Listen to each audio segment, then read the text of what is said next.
A family mourning the devastating loss of a 4-year-old boy, the youngest victim killed in yesterday's plane crash near North Perry Airport. Local 10's Roy Ramos is live now in Pembroke Pines with the latest on the investigation. Roy.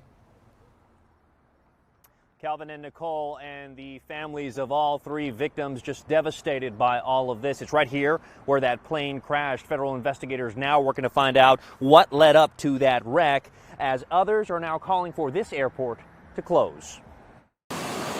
Investigators removing the last of the wreckage following a fatal plane crash that claimed the lives of 3 people, one of whom was just a 4-year-old boy. This little guy lit up the room. The most amazing comments to crack you up. Broward County School Board members holding a moment of silence for Taylor and his mother, Megan Bishop, who was a teacher's assistant at Hollywood Hills Elementary School. Megan, the only survivor of this crash that happened in Pembroke Pines Monday. 2 people aboard killed when it slammed into Bishop's car and burst into flames.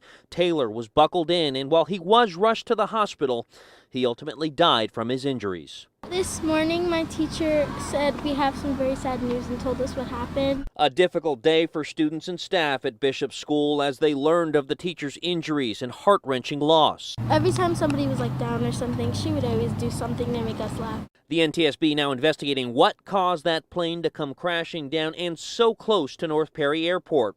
If the facility sounds familiar, it's because we've told you about crashes here before.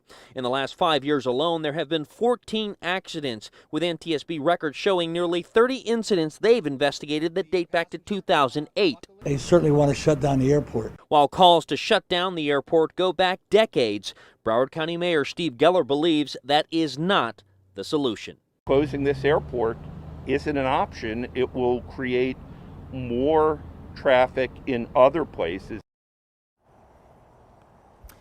And as we come back out live, we can tell you that throughout the day we have seen people stopping by, dropping off flowers and teddy bears for 4-year-old Taylor Bishop. This as his family has now created a GoFundMe page. We have put that link on our website. You can find it at local10.com. For now, here in Pembroke Pines, Roy Ramos, Local 10 News.